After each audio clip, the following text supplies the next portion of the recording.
Okay, so our last presentation in this session is by Sophia Cull, last but definitely not least, and she'll be talking about the Prepared Bystanders Social Impact Campaign. So welcome, Sophia.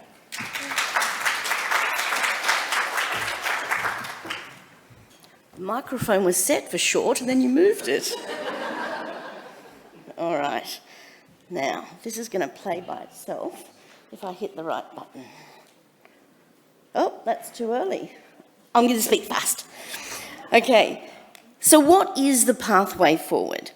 We've seen at this conference that there are many ways that we could go, and it'll take a variety of methods if we're going to meet the 2030 goals, which I think earlier said we weren't going to. So let me tell you about my research and the pathway I'm creating so you can see if you'd like to be part of this community program. Good morning, my name is Sophia Cull and I'm a massage therapist with a keen interest in post-crash response. In 2019, I witnessed a road crash. A four-wheel drive was clipped by a truck and nosedived into an empty parked car to my immediate left. The bystander heeded my initial request to turn off the engine, put the keys on the dash and pull the handbrake on.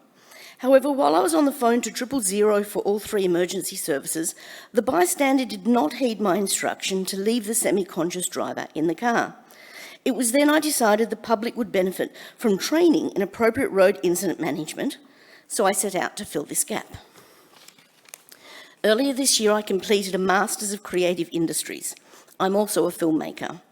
On the screen behind me is the short film I made to distinguish between what I mean by a prepared bystander and someone who thinks they should do something but extemporizes.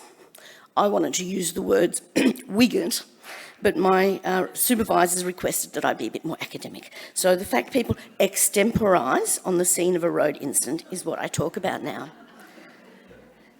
Let me also define further the period of time in post-crash response I'm referring to. There are many studies on paramedic care and emergency departments. The more challenging research is in what happens before the paramedics arrive on the scene, what the layperson on the street is doing. They are the first link in the trauma chain of survival and could be the keystone to reducing fatalities by 2030. However, lay people attending an incident are not a cohesive group of people and therefore difficult to both study and give feedback to improve skills. Until now. So my research is about what happens from the moment the crash occurs to the time the paramedics take over, and that can vary from 10 minutes to 10 hours.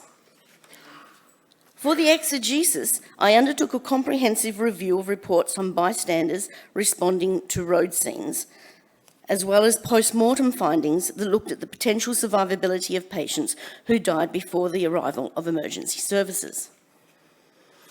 Considering men and boys are the largest proportion of lives lost on the roads, over 1,000 in the 12 months to August this year, if you noticed, the primary research I undertook was an online survey of 100 women aged 40 to 70. Women in this age group could be said to carry the weight of this burden. It is their partners or husbands, sons, brothers, and fathers they are losing. They could be considered both stakeholders in this fight to reduce road fatalities and an untapped resource. The survey questions included whether or not they had seen a road incident before emergency services arrived, the likelihood they would stop to help if they did, what barriers and motivations they think affect people stopping to help, and how many would be interested in undertaking specific training in how to appropriately manage a road incident. Briefly, the results indicated that while 49% of respondents said that they had seen an incident before emergency services arrived, 100% said they would stop to help, and 86% said they would undertake a training program in managing a road incident. The majority of responses to motivations to stop were categorised into groups of desire to help others, knowing first aid, empathy, and reciprocity. There were a number of barriers, and the ones that could be changed with education included legal or insurance concerns, concerns for safety, untrained, unskilled to help, and concerns for doing something to make the casualty worse. This survey was undertaken in December 2023. For the month of September this year, I undertook another survey widening the scope to include men and across the age groups. The result of that survey are available if you want to talk to me later. So allow me to tell you about the Prepared Bystanders. It is a journalistic-style web series of educational films offering knowledge in research-based best practice management of road incidents. I'm aiming to create an Australia-wide community of online members. The future includes practical scenarios, similar to the training the Northern Territory Truck Association ran for their drivers, and could also include augmented and virtual reality scenarios. It's in its early stages, so if you'd like to be part of this community program, I welcome your contribution. You can Google me at thepreparedbystanders.au, or you can see me for my business card later. And if you missed out on one of those, I've still got some more, because I didn't get around to all the chairs. Thank you. So I couldn't see without my glasses.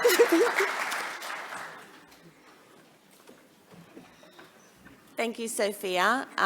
Do we have any questions in the audience? Nothing? Would you like some more time to speak? Can I take a photo of this? No one will believe that I spoke to this many people. You're happy? Can I do that? Is that all right? Hide your face if you're not wanting to. Hold on for your lunch. I won't take long. Oh, it'll take 2 photos though. You put yourself in it. No, I don't do selfies. Come on. Ready?